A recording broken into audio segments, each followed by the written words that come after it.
Madison Correia is a member of the class of 2019. She is a vice president of the HS Orchestra, in which she also plays viola. Additionally, Maddie is a student council member, a writer for the Spectrum, and is involved with the Environmental Club and DHS Gives Back. Outside of school, she is a competitive dancer at Aaron Ray's School of Dance and a teen ambassador at the Zeitarian Theater. After graduation, Maddie is unsure of where she will be attending college, but hopes to study teaching English as a foreign language. As a student with ADD, Maddie hopes that her talk will spread awareness of how ADD affects today's youth and how foreign nations treat the disorder. Please welcome Madison Correia as she presents ADHD, Refocusing Diagnosis and Treatment in the U.S.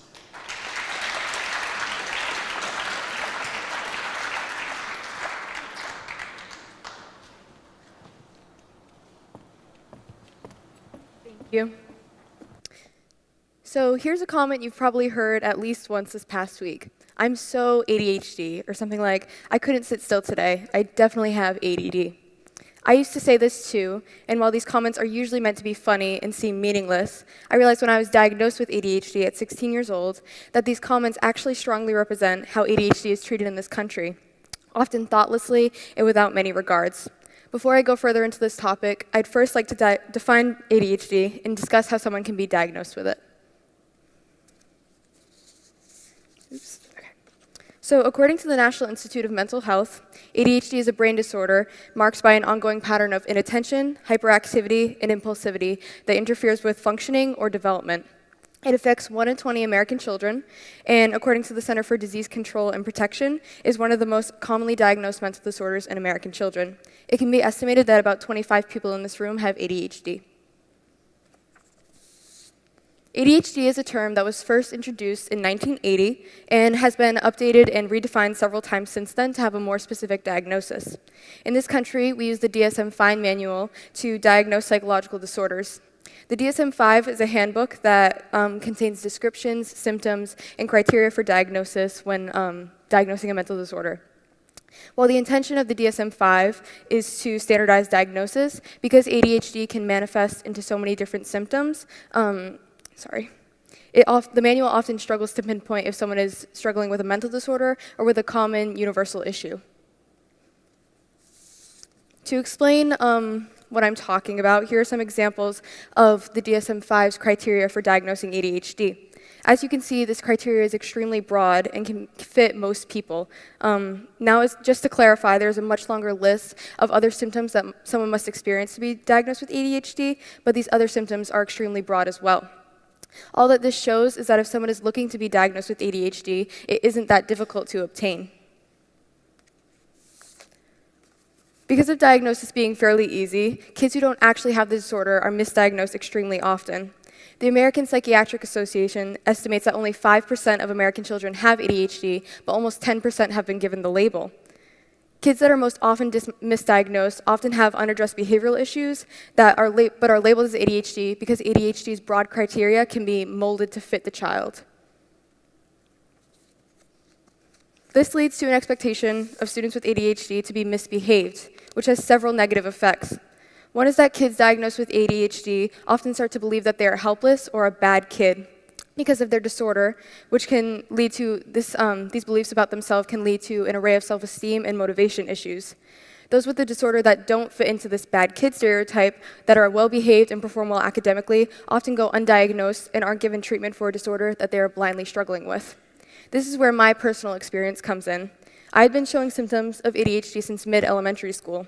An example of one is when I'd be doing my homework at the kitchen table, and all of a sudden, out of nowhere, would find myself twirling around the room, and this would happen like 10 times when I was trying to do my homework. This would happen when I was eating dinner, reading, or watching TV. Another symptom is my severe lack of patience that comes with waiting in lines, or just waiting in general. But because I was a well-behaved student that excelled academically, my struggles were seen as basic personality flaws, and it wasn't until I was 16 years old that these symptoms I discussed, along with several others, pointed to a possibility that I had ADHD. My evaluation was a pretty standard one. It consisted of an impulsivity test, a conversation about my medical history, and a test that was taken by both me and my parents where we rated how severely or how often I experienced certain symptoms. The doctor concluded that I had mild ADHD and had probably gone unnoticed for so long because I hadn't struggled much academically. So it's possible for my ADHD to go unnoticed for so long. Why is ADHD so prevalent in the US and often overly diagnosed? Well, first off, I can't speak for all people with ADHD. That was my personal story, and it's actually quite an outlier compared to most other students diagnosed with ADHD because I was 16 when diagnosed. One reason that ADHD is so prevalent in the US is because, as I discussed before, ADHD's criteria for diagnosis is extremely broad and can fit a lot of people. Another reason that ADHD is so prevalent in the US is because in this country, it's considered a biological disorder, whereas in other nations, it's often considered a psychosocial disorder that's caused by situation, not by brain chemistry. One of these nations that looks at ADHD from a different lens is France. Here in the US, 9% of American children have been diagnosed with ADHD. In France, that number is 0.5%. One reason that France's diagnosed population is so much lower than the US's is because France doesn't use the Dsm-5 Manual, which, just to refresh, is the American Psychological Disorder Manual in the US that we use to diagnose, disorders. In France, they use the CFT-MEA. The CFT-MEA, which is an acronym in French that translates to the French Classification of Mental Disorders, focuses on identifying and addressing the underlying psychological issues of symptoms, causes of symptoms, unlike the Dsm-5 that just addresses diagnoses. The definition of ADHD is also more specific in this manual compared to the Dsm-5, which leads to much less misdiagnosis. When I first saw that France's number of kids with ADHD was so low, I figured it was because it had surpluses of kids like me, who had gone undiagnosed for several years. This was proven untrue, though, when I found that in France, in contrast to the US, takes a more holistic look when diagnosing ADHD and would be even more likely to find kids like me.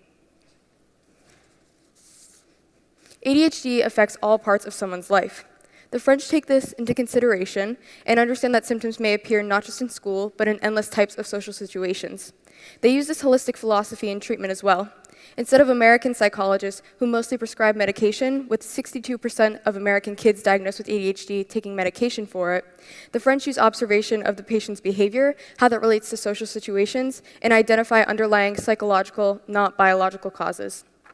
While taking medication is a game changer for a lot of kids with ADHD, the overeagerness to medicate in the US often leads to a disregard of other techniques that benefit me and tons of other kids with ADHD every day. Some examples are mindfulness, breathing techniques, and exercising regularly. If US psychologists took a more holistic approach, my life would be different in several impactful ways because I would have been diagnosed and taught to cope with my ADHD from a much younger age, probably. If ADHD in America was observed outside of the classroom, psychologists would be able to more accurately diagnose patients, which would lead to a decrease in overdiagnosis, the bad kid stereotype, and the overlooking of those dealing with ADHD silently, like I did for 16 years. This refocus and evaluation and treatment is key to America's youth receiving the support that they need, and that is my key to the world. Thank you.